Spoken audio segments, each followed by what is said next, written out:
লাল জামা গায়ে খোকা বাবু যায়। আরে না না, আমি তোমাদের সুমন বাবু, সুমন বাবু দেখে তোমরা চিনতে পারছো। আর এই লাল জামাটা পরে আমাকে হেব্বি লাগছে না, পুরো হ্যান্ডসাম।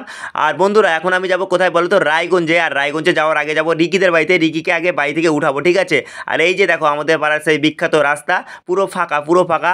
আর আমি কিন্তু চলে আসলাম রিকিদের বাড়িতে রিকিকে উঠাতে, কিন্তু উঠাতে আসে দেখি রিকি এখনও রেডি হয় নাই। আধা ঘন্টা আগে ওকে ফোন লাগাইছিলাম, ফোন লাগাই ওকে বলছি রেডি হওয়ার কথা, কিন্তু রেডি হয় নাই। এই মাত্র রিকি গেল স্নান করতে, আর আমার পাশে বসে আছে রিকির ঠাকুমা, তোমরা দেখতে পাচ্ছ। আর পাশে আছে হ্যান্ডসাম হাঙ্ক রাজ। আর এই রাজ ছেলেটা কিন্তু একদমই সুবিধার না, ঠিক আছে। একটু মস্তান টাইপের ছেলে আছে, মানে একটু গুন্ডা টাইপের আছে, অনেক হাত লম্বা আছে। যখন আমি কোনো বিপদে পড়ি ওকে ডাকি, তো আমার যে কোনো বিপদ থেকেও আমাকে রক্ষা করে। তো যাই হোক, এবারে দেখার পালা রিকি মালটা কখন মানে স্নান টান করে রেডি হয়ে বের হয়, তারপরে ওকে উদুম খেলাবো, দেখি খেলাতে পারি কি না। তো এইদিকে কথা বলতে বলতে রিকি কিন্তু ঘর থেকে সাইজে গুজে একদম বের হয়ে গেছে, তোমরা দেখতে পাচ্ছ। একদম পুরা ফুল বাবু হয়ে গেছে, সঙ্গে একটা ব্যাগ নিয়ে নিয়েছে। আর আমি ওকে বললাম এই ব্যাগটা কিসের জন্য, ও বললো ব্যাগটা থাকলে নাকি ভাড়া কম লাগবে, স্টুডেন্ট ভাড়া দেওয়া যাবে। আমি বললাম তাহলে ঠিক আছে, না হলে কিন্তু এই ব্যাগটা টানা আমার পক্ষে সম্ভব না। তো বন্ধুরা দেখতে পাচ্ছ রিকি একদম পুরো একদম সেজে গুজে একদম জুতো টুতো পরে বাড়ি থেকে বের হচ্ছে। আর এদিকে ওর ঠাকুমার রাজ তো বসে আছে, ওদেরকে বাই বাই করে আমরা বাড়ি থেকে বের হয়ে গেলাম। আর এদিকে আছে বাবা ভোলেনাথ, ভোলেনাথকে প্রণাম করে বাড়ি থেকে বের হলাম। আর এই যে দেখো এটা হচ্ছে রিকিদের বাড়ির সামনে রাস্তাটা। আর ওকে এবার আমি খেলাবো না কি করবো বুঝতে পারছিলাম না, মুখে কিন্তু আমার হাসি ছিল। কিন্তু যাই হোক, মুখে হাসি না, ওকে বললাম যে কত টাকা নিয়ে যাচ্ছি শপিং করতে। ও বললো মাত্র মাত্র 5,000 টাকা নিয়ে যাচ্ছে। তো 5,000 টাকা নিয়ে শপিং করবে, কি কিনবে ও বুঝতে পারছে না। আমি বললাম আমি তোকে সব কিছুতে হেল্প করবো, আমার উপর বিশ্বাস রাখ, তাহলেই চলবে। তাহলে চলো বন্ধুরা, আমরা কিন্তু এবারে ফাইনালি গিয়ে একদম টোটোতে বসে গেলাম, তোমরা দেখতে পাচ্ছ। আর টোটোতে বসে টোটোওয়ালাকে বলছি তাড়াতাড়ি চলো তাড়াতাড়ি চলো, কিন্তু টোটোওয়ালা একদমই তাড়াতাড়ি যাচ্ছিল না। আর টোটোওয়ালার উপরে খুব রাগ হচ্ছিল, টোটোওয়ালা দুইটা প্যাসেঞ্জারের জন্য মানে অপেক্ষা করছিল। কিন্তু টোটোওয়ালার মুখে ছাই পড়লো, কেন বলো তো, টোটোওয়ালা যে প্যাসেঞ্জারের অপেক্ষায় ছিল সেই প্যাসেঞ্জার দুটো আগে টোটোতে উঠে গেল। আমি বললাম বেশি লোভ করলে এরকমই হয়। আর এই টোটোওয়ালাটা আমাদের এক বন্ধু ছিল, তার জন্য বলছিলাম। আর এই যে দেখো রাস্তা পুরো ফাঁকা, পুরো খা খা করছে, কেউ যাচ্ছে না রায়গঞ্জে, আমরা যাচ্ছি। আমরা পাগল তার জন্য যাচ্ছি, মানে এই রোদের মধ্যে শপিং করতে, কেনাকাটা করতে আর খাওয়া দাওয়া করতে। এরম খাওয়া কে খায় ভাই, এই রোদের মধ্যে যদি যাই তাহলে আমার এই ফস্সা মুখটা আর ফস্সা থাকবে না। আর এদিকে গল্প করতে করতে আমরা চলে আসছি একদম রাজবাড়িতে। আর আসার পরে কিন্তু একটা দেখো ঠান্ডা জায়গা দেখে দাঁড়িয়ে পড়েছি। আর দাঁড়িয়ে দাঁড়িয়ে আমরা এখন খাচ্ছি চকলেট। এই পাশের মালটা আমাকে একটা চকলেট ঘুষ দিল এই মাত্র, একটা শুধু 1 টাকা দামের চকলেটের জন্য আজকে আমার এই ফর্সা মুখটা কালো হয়ে যাবে, এটা আমি কখনোই মানতে পারবো না। আর বন্ধুরা তোমরা দেখতে পারতেছো আমরা কিন্তু চলে আসছি আপাতত রাজবাড়িতে। আর এই যে দেখতে পারতেছো কত টোটো এখানে দাঁড়ায় আছে, সব টোটোগুলো আমাদেরকে বলতেছে বারে বারে টোটোতে ওঠার জন্য, কিন্তু আমরা একদমই টোটোতে উঠবো না, আমরা যাবো বাসে বাসে। আর যখন যাবো তোমাদেরকে সেটা দেখাবো। এটা আবার কেমন চকলেট আছে ভাই, দেখতে পাচ্ছ তোমরা চকলেটটা আমি কিছুতেই ছিটতে পারছি না, কিছুতেই ছিটতে পারছি না। তো এখনও আমরা দাঁড়াই আছি, কিন্তু এখনও বাস কিচ্ছু পাচ্ছি না। তো আপাতত মনে হয় একটা বাস আসছে, ওটাতে যাব, ঠিক আছে। বিজয় পরিবহন, বিজয় পরিবহন। এইদিকে রিকি আছে, যে রিকি খুব টেনশনে আছে, রিকির স্কুলের স্যার ম্যাডামরা এদিকে আছে, তার জন্যে স্কুল থেকে বার হয়ে গেছে, এখনও টেনশন। ভালো স্টুডেন্ট মনে রাখছে সবাই ওকে। তো গাইজ তোমরা দেখতে পাচ্ছ বাস কিন্তু চলে আসলো, এই বাসটাতে আমরা উঠবো এবার, ঠিক আছে। বাস থেকে নামে সোজা দৌড় দিলাম জামা কাপড়ের দোকানে, তোমরা দেখতে পাচ্ছ আমরা কিন্তু জামা কাপড়ের দোকানে চলে আসছি। আর আশেপাশে কিন্তু প্রচুর প্যান্ট আছে, দেখা যাক এন থেকে আমরা মানে কোন প্যান্টটা কিনি। আর দেখতে পাচ্ছ রিকি আছে কিন্তু একদম হাতাপাতি শুরু করে দিচ্ছে, মানে এটা ছেড়ে ওটা, এটা ছেড়ে ওটা নাড়াচাড়া করছে, দেখছে। আর আমিও দেখছি, আমি কি দেখছি বলো তো, আমি শুধু দেখছি হচ্ছে দাম, জামা কাপড়ের যা দাম এখানে, এই প্যান্টের দাম 599 টাকা। খবরদার, আমাকে বলে দিচ্ছে কেউ একজন উপর থেকে এই প্যান্ট তুই এত টাকাতে নিস না। আর এই যে দেখতে পাচ্ছ আমি এবার একটু ভাব নিচ্ছি, মানে নাড়াচাড়া করছি জামা কাপড় আমিও। আর এর মধ্যে কিন্তু আমার একটা প্যান্ট খুব পছন্দ হয়েছিল, এই কালো রঙের প্যান্টটা, যার দাম শুনে আমরা সোজা চলে আসছি একদম আইসক্রিমের দোকানে। এই প্যান্ট আমার নেওয়া সম্ভব না, যে দেখতে পাচ্ছ আমরা আইসক্রিমের দোকানে চলে আসছি। মানে এখানে খুব সুন্দর মিল্ক শেক, বাদাম শেক, ফালুদা অনেক কিছু পাওয়া যায়। আমরা রায়গঞ্জে আসলে এখানে কিন্তু এই দোকান থেকে খাই, খেতে দারুণ টেস্ট। আর এখান থেকে আমি অনেকবার বাড়িতেও খাবার নিয়ে গেছি। তাহলে চলো এবারে কিন্তু আমরা অর্ডার দিয়ে দিলাম, দুটো হচ্ছে বাদাম শেক। আর এই যে দেখতে পাচ্ছ আমাদের খাবারটা কিন্তু এবার রেডি করা হচ্ছে। আর একটা জিনিস কি বলো তো, পাশে একজন দেখো চলে আসলো এই মাত্র, যেই দেখলো একটু ভিডিও বানাচ্ছি, তো দাদা একটু ফেমাস হওয়ার জন্য চলে আসলো। আমি তো একদম সবাইকে ফেমাস করার দায়িত্ব নিয়ে রেখে দিছি। আর আমাদের খাবার কিন্তু এই মাত্র রেডি, আর রিকি নিয়ে নিল হাতে। আর আমি এখনও নিতে পারছি না, আমার হাতে আছে ফোন, তার জন্য তো ভিডিও করতে গেলে না একটু খাবার দাবার খেতে খুব অসুবিধা হয়। তো দেখতে পাচ্ছ কি সুন্দর দেখতে লাগছে, আর খেতেও কিন্তু দারুণ অসাধারণ। তাড়াতাড়ি চলে আসো, তোমাদেরকে আমি কিনে খাওয়াবো, কথা দিলাম কথা দিলাম। আর রিকি দেখো আর বলছে আমি আর পারছি না, আমি এখন খাবো, ভিডিও রাখো তো। আর দেখতে পাচ্ছ রিকি কিন্তু মুখেও দিয়ে দিল, আর আমার জিভ থেকে জল টস টস করে পড়ে যাচ্ছে। আমি খেতে পারছিলাম না, আমি বললাম রিকি তুই একটু ভিডিও করে দে তো। ও বলছে আমি পারবো না পারবো না, কিন্তু শেষ পর্যন্ত ছেলেটা আমার ভিডিও করে দিচ্ছিলো। যে দেখতে পাচ্ছ আমি কিন্তু এখন বেশ আয়েস করে চামচ দিয়ে খাচ্ছিলাম, কিন্তু এটা চামচ দিয়ে খাওয়ার মতো জিনিস না, এটাকে চুমুক দিয়ে দিয়ে খেতে হবে। তো সেইভাবে আমি এখন খাবো, সেটা হচ্ছে ক্যামেরার বাইরে, সেটা তোমাদের সঙ্গে শেয়ার করবো না। তাহলে চলো এটা বেশ আরাম করে খাই, তারপরে যদি টাকা পয়সা বাঁচে তারপরে আমরা শপিং করব, মানে জামা কাপড় কিনবো। আগে তো খেয়ে নিই। কি স্বাদ কি স্বাদ! তো বন্ধুরা এই আইসক্রিমের যে কি স্বাদ সেটা যে না খায় সে কোনোদিনও বুঝতে পারবে না। আর খাওয়া দাওয়ার পরে আমরা এবারে চলে আসছি বাস স্ট্যান্ডের পাশে যে কাপড়ের দোকানগুলো আছে সেই দোকানগুলোতে। এর আগে কিন্তু আমরা এখান থেকে অনেকবার হাফ প্যান্ট নিয়ে গেছি, খুব সুন্দর সুন্দর কালেকশন থাকে, একদম পছন্দ হবেই। তো এবারে দেখি পছন্দ হচ্ছে কি হচ্ছে না। আর এই যে দেখতে পাচ্ছ আমি সামনের ক্যামেরাতে তোমাদেরকে দেখানোর চেষ্টা করছি, দাদা আমাদেরকে প্যান্ট দেখাচ্ছে। দেখতে পাচ্ছ সুতি কাপড়ের প্যান্ট দেখাচ্ছিল, আমরা বলছিলাম আরও ভালো কিছু থাকলে দেখাও, ভালো কিছু থাকলে দেখাও। তারপরে দাদা আমাদেরকে আরও 4-5 রকমের কালেকশন দেখায়, কিন্তু আমাদের আর কোনো প্যান্টই পছন্দ হচ্ছিল না। তারপরে দাদাকে বললাম দাদা তাহলে আর দেখাতে হবে না, আমরা অন্য দোকানে দেখি। এই বলে দাদার দোকান থেকে বেরিয়ে আমরা সোজা অন্য দোকানে চলে আসলাম। কোন দোকানে তোমরা দেখতে পাচ্ছ, একদম সোজা খাওয়ার দোকানে, মানে ফুচকা দেখে একদম সেখানে দাঁড়িয়ে গেলাম। এবারে ফুচকা খাবো, ঠিক আছে, কোনো কথা হবে না। যদি ফুচকা টুচকা খেয়ে আরও কিছু খাবো, খেয়ে দিয়ে যদি টাকা পয়সা বাঁচে তারপরে আমরা প্যান্ট কিনবো, না হলে প্যান্ট কিনবো না। আজকে শুধু খেয়ে যাবো।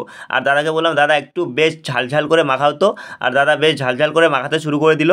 বললাম অনেকগুলো লঙ্কা দাও, একদম খেয়ে যেন কান দিয়ে ধোঁয়া বের হয়। তারপরে ফুচকা খাওয়ার পরে কিন্তু আমার একদম কান দিয়ে সত্যি ধোঁয়া বের হয়েছিল। আর রিকিকে দেখো শুধু, রিকি শুধু লজ্জায় পাচ্ছে।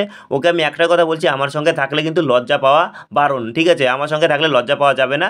ও মানে রাস্তাঘাটে লোকজন দেখছে তো এই জন্য লজ্জা পাচ্ছে। আর তারপরে দেখো আমি কিন্তু ফুচকা খাইতে শুরু করে দিলাম। এই যে দেখতে পাচ্ছ একদম গপা গপ ফুচকাটা, যা টেস্ট ছিল না, দারুণ দারুণ দারুণ। আর রিকি ভিডিও করে দিচ্ছে, ভিডিওটাও মানে আজ পর্যন্ত শিখলো না, ভিডিওটা ঠিকমতো করতে পারে না। তারপরে রাস্তার মধ্যে ভিডিও করছে জন্য ওর লজ্জা লাগছে, আমি কথা বলছি আমি খাচ্ছি, আমার লজ্জা লাগছে না ওর লজ্জা লাগছে।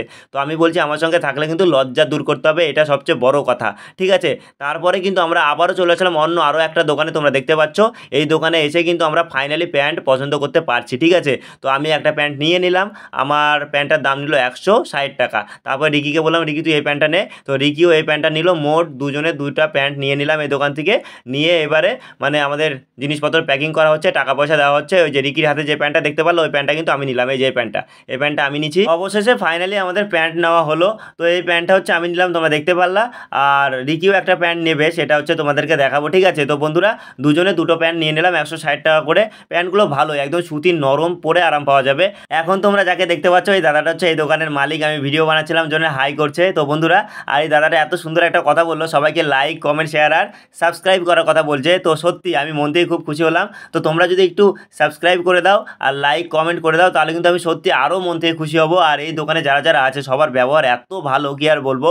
নেক্সট টাইম দাদা বলছে আবার এসো তোমরা, তো আমরা নেক্সট টাইম আবার আসবো। সত্যি মানুষের ব্যবহারটাই কিন্তু মনে থাকে, ঠিক আছে। তো আমি দাদাদেরকে সেভাবে চিনিও না, এত সুন্দর ব্যবহার করলো আমার সঙ্গে, সত্যি মানে মনে রাখার মতো ব্যবহার। তো বলছে নেক্সট টাইম ভাই তোমরা আবার এসো, তো আমরা নিশ্চয়ই আবার আসবো। আর যদি প্যান্টটা পরে আরাম পাই তাহলে তো আমি আরও 2-1 দিনের মধ্যেই চলে আসবো। তো দেখতে পাচ্ছ এখন কিন্তু আমরা চলে আসছি জুতার দোকানে। আর এবার নিতে হবে জুতা, ঠিক আছে, জুতার দোকানে জুতাই নিতে হয়। আর এমন একটা লোকের সাথে আমি আসছি, ও যেখানে যাচ্ছে আমাকে ভাষায় দিচ্ছে, জুতাটা কে নিবে, আমি না তুই, আমিও নেব তুইও নিবি, এগুলা না, ঠিক আছে। না না ভালো কোয়ালিটির জুতা দেখাও, চপ্পল দেখাবা, ঠিক আছে। তো এর আগে আমি এই দোকান থেকে একবার চপ্পল নিয়ে গেছিলাম, ভালোই ঠিক ছিল, ভালোই। জুতা কি আছে, এটা শুধু মেয়েদেরই জুতা দেখতে পাচ্ছি, ছেলেদের জুতা কই রিকি? ওই রিকি ওটা কবে ঢুকবে, দাঁড়ানো ওটা কবে ঢুকবে। তো এইদিকে আরো দোকান আছে, কাপড়ের দোকান টোকান সব। তো রায়গঞ্জে আমরা এত ঘুরলাম, এত খাইলাম, জুতার দোকানে যাই নাই কিন্তু, ঠিক আছে। তো কি চাচ্ছে না চাচ্ছে দোকানদার বুঝতে পারছে কি, চপ্পল দেখ, দেখো চপ্পল দেখ, দেখ দেখ এই যে হলুদ জুতা, হলুদ, দেখি জুতাগুলো দেখি পরে, তো দেখি না। তো দেখতে পাচ্ছ এই জুতাগুলো ফার্স্ট দেখালো, হলুদ হলুদ, এটা এক জোড়া। এই যে চপ্পলের কালেকশন এখানে, এটা পছন্দের ব্যাপার না, এটা আমার সাইজে লাগবে না, এটা বড় হবে, কোথায় বড় বড় তোমাকে দিবে। আমার এটা পছন্দ হচ্ছে, আমার একটু লালের প্রতি একটু বেশি দুর্বলতা, সারা জীবন লাল লাল দেখলে ভালো লাগে আমার, তো লালটাও করলাম।